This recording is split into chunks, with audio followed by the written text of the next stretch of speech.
Okay, class, in this first meeting, we are going to talk about teaching English to students in Asia. Okay, the first slide talks about EFL in Asia. Before talking about this one further, I think you need to understand two things which are totally different each other. The first one is ESL, learners. And then the second one is EFL, learners. Okay, the first one, ESL learners, English as a second language learners. Ini adalah siswa-siswa yang mana mereka ini adalah pembelajar bahasa Inggris, di mana mereka tinggal di negara di mana bahasa Inggris ini menjadi bahasa kedua mereka, English as a second language. Sementara, meanwhile, EFL learners, pembelajar ini, English as a foreign language, merupakan pembelajar bahasa Inggris di mana mereka tinggal di negara di mana bahasa Inggris ini adalah kedudukannya not sebagai second language tetapi sebagai foreign language, bahasa asing. Jadi mereka sangat berbeda satu sama lain dari treatmentnya, cara belajarnya, kemudian dari karakteristiknya, tentu mereka sangat berbeda. Di slide kedua ini teman-teman juga bisa baca sendiri ya nantinya, bahwa di sini dijelaskan bahwa ESL learners ini mereka more likely to deeply understand the importance of English. Artinya adalah mereka ini secara natural, mereka dari bawaannya, ini rata-rata ESL learners karena tinggal di negara di mana bahasa Inggris ini adalah bahasa kedua mereka, ini maka mereka menganggap bahwa belajar bahasa Inggris ini penting dan artinya dari motivasinya sudah baik karena sudah terbangun, karena sudah punya bekal bahasa Inggris sebagai bahasa kedua. Tetapi berbeda dengan EFL Learn, di mana bahasa Inggris adalah masih artinya dianggap kategorinya adalah kategori bahasa asing, sehingga motivasi untuk belajar, kemudian bekal bahasa yang mereka peroleh sebagai bahasa asing ini tentu tidak sebaik atau tidak semaksimal ESL learners.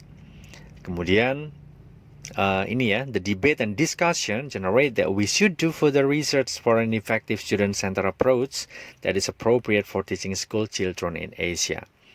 Jadi ini satu perdebatan panjang begitu dari para ahli, artinya walaupun EFL dan ESL learner ini memiliki karakteristik yang berbeda, tetapi dalam treatmentnya mereka seyogyanya mendapatkan treatment yang sama. Apa ini namanya? Yaitu student center approach. Jadi sudah selayaknya ini ya, para siswa yang EFL ini bisa mendapatkan treatment yang sama, yaitu student center approach. Ya, di slide ketiga teman-teman kita fokus di behaviorist approach. Kenapa kita bicara ini? Karena kita fokusnya di TEFL ya, Teaching English as a Foreign Language. Artinya kita mengajar bahasa Inggris di ruang lingkup negara di mana bahasa Inggris adalah sebagai bahasa asing untuk siswa maupun teacher bahkan. Nah, kenapa behaviorist approach? Maka behaviorist approach ini, treatment ini perlu dilakukan, pendekatan behavior ini perlu dilakukan kepada siswa-siswa yang tergolong jenis EFL. Misalkan mengajar siswa di Tulungagung. Ini tentu pakai behaviorist approach ini sangat membantu.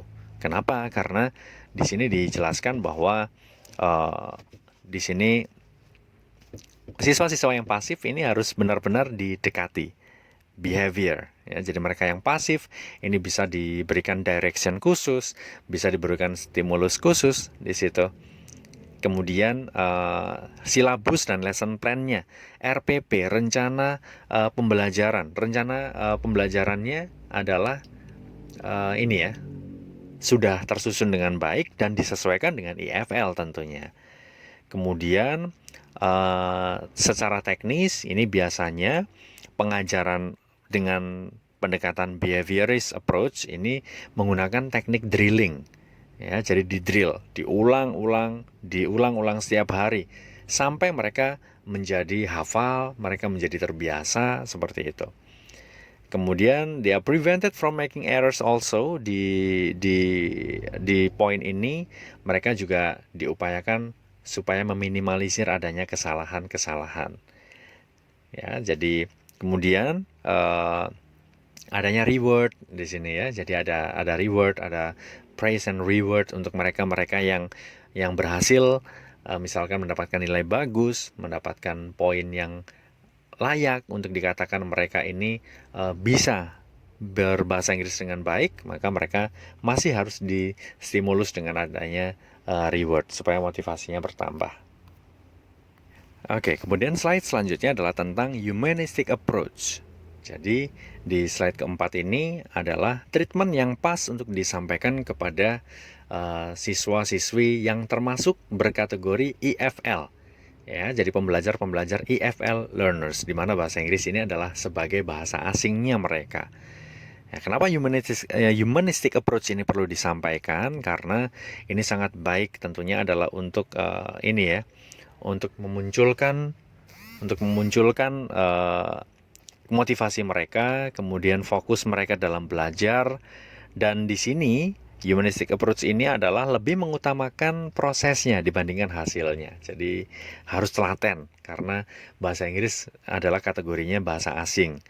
Ya, kemudian di sini juga yang namanya siswa ini diupayakan yang namanya motivasi harus ditumbuhkan dari dalam.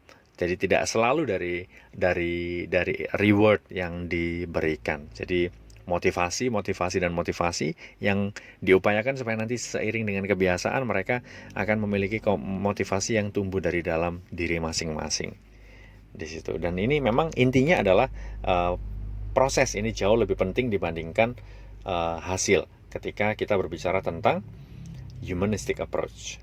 Walaupun yang diajar di Indonesia atau mungkin di Tulungagung adalah kategorinya EFL learners. Mereka adalah pembelajar yang kategorinya adalah bahasa Inggris sebagai bahasa asing. Maka tetap student center learning.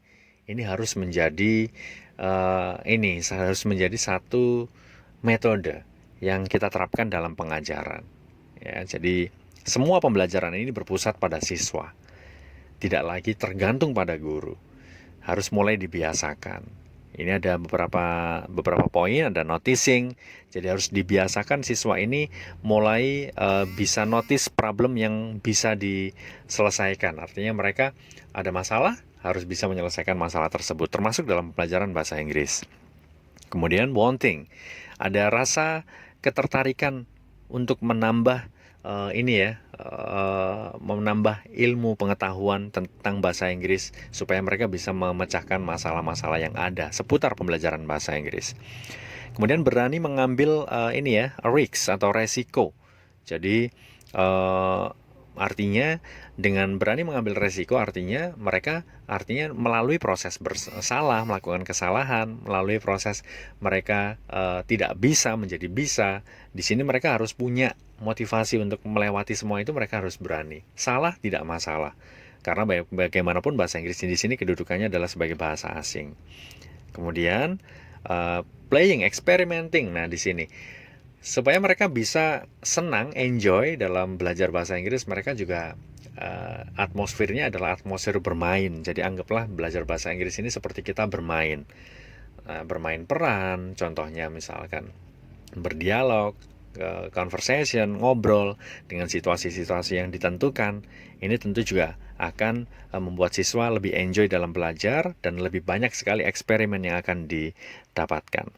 Succeeding, ini mereka harus punya target ya, artinya bisa target pertama adalah materi pertama mereka kuasai. Nah, setelah itu berarti mereka harus move ke level selanjutnya. Seperti itu terus dan akan sampai nanti itu akan menjadi kebiasaan. Sampai dengan yang terakhir adalah linking. Ini adalah proses di mana mereka bisa discuss dengan masing-masing partner supaya mereka bisa memecahkan masalah itu bersama.